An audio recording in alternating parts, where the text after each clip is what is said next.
E aí, galerinha? Bom dia! Estamos aqui mais uma vez para a nossa aula de português. Hoje a gente vai ver um pouquinho aí sobre essa classe gramatical que a gente sempre está usando o tempo todo, que é o verbo.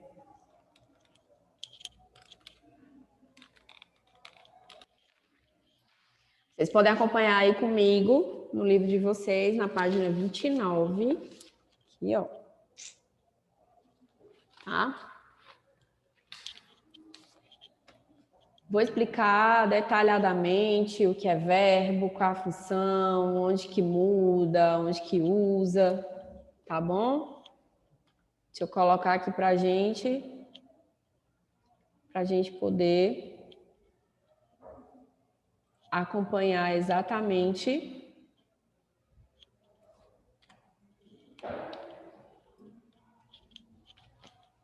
Vamos para a definição do que é verbo. Verbo, palavra que constitui o elemento principal, tá? Do grupo verbal. Ele flexiona e ele muda em tempo, quando se realiza a ação, no modo como se realiza e a pessoa. Quem que realiza, né? O número, se trata-se de uma pessoa ou mais, tá certo? Então, são os intervenientes na realização da ação. Nós temos aí as subclasses do verbo, tá? Os verbos intransitivo, transitivo direto, transitivo direto e indireto, o verbo copulativo e o verbo auxiliar. Nós temos aí os modos, né? A maneira como se realiza a ação. Aqui nós vamos ficar trabalhando esse ano é o modo indicativo, tá? O modo imperativo e o modo condicional, certo? O conjuntivo também. Então, vamos lá. Vamos para o modo indicativo. O modo indicativo é quando ele realmente existe aí um fato, uma certeza, uma verdade.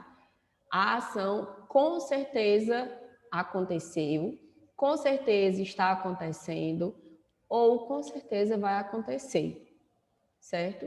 Exemplo aqui, ontem comprei um casaco novo. Foi certeza, ontem eu estive no shopping, eu comprei um casaco novo. Então, é uma certeza, é uma verdade, certo? O modo conjuntivo, ele traduz a hipótese, possibilidades, tá? São desejos, vontades, então não é certeza. Então, talvez para a semana volte à biblioteca. Quando ele fala aí do talvez eu volte, não é certeza, são vontades, são desejos, mas eu não tenho certeza, estou com dúvida. E eu tenho aí o modo imperativo, que vai apresentar ordens, tá? Pedidos, instruções, desliga a televisão, por favor. É um pedido, é uma ordem, dependendo da situação, né? Eu tenho também o modo condicional, que ele vai expressar uma hipótese, certo? Por vezes dependente de uma condição. Então, se me ajudasses, tem a condição, acabaria o trabalho mais cedo.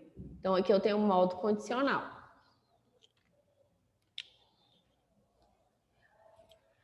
Ainda existem outras formas de verbo aí que geralmente não ocorrem como forma verbal única, né?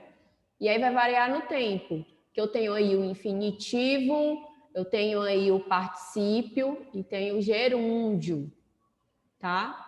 São as formas nominais do verbo. Expressa o sentido aí do verbo sem a localização temporal. Quando eu digo que gosto de ler, ó, sem localização temporal. Geralmente eles estão terminados em AR, ER e R. Eu tenho um particípio, que é um adjetivo verbal, ó. É um adjetivo. Feito o trabalho. E tem o gerúndio, que é uma ação que está em andamento. Durante o caminho, fomos conversando, ó. A ideia aí tá, a ação está em andamento. Nós temos os 3 tempos, que é o presente, passado e futuro, certo?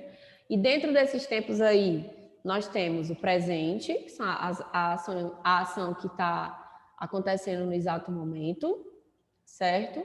Exemplo, todos os dias compro pão fresco. E aí, no passado, eu tenho 3 tempos. Eu tenho o pretérito imperfeito, o pretérito perfeito e o pretérito mais que perfeito, tá?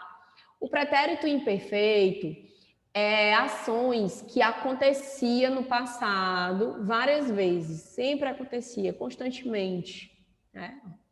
Quando eu era mais novo, brincava mais. Tipo, eu não brinquei só uma vez, eu brincava sempre, tá? O pretérito perfeito, não. A ação já foi concluída. Ontem fui ao cinema. Ponto. Eu tenho o pretérito mais que perfeito, tá? É uma ideia passada antes de outra também passada. Então, a minha mãe já fizeram o bolo quando eu cheguei em casa. Então, quando eu cheguei em casa, que foi uma ação que aconteceu no passado, a minha mãe já tinha feito o bolo. Então, o pretérito mais que perfeito é usado para essas ações.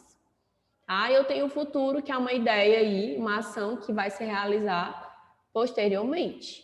Amanhã a Hilda passará, né, cá por casa ao final da tarde.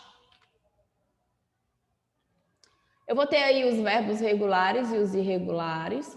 O regular é quando ele não muda o radical, ele continua igualzinho, e aí ele vai mudar somente a terminação. Tem um exemplo aqui do verbo cantar e do partir. Está em negrito, ó. Cante, cante, cante, cante. Parte, parte, parte. O que está em negrito não muda. Isso é chamado de radical do verbo. O que não está em negrito, que é o o, avas, o ou, o ar e eis, o, il, iam, as e irão, são as desinências de tempo, de modo e de pessoa.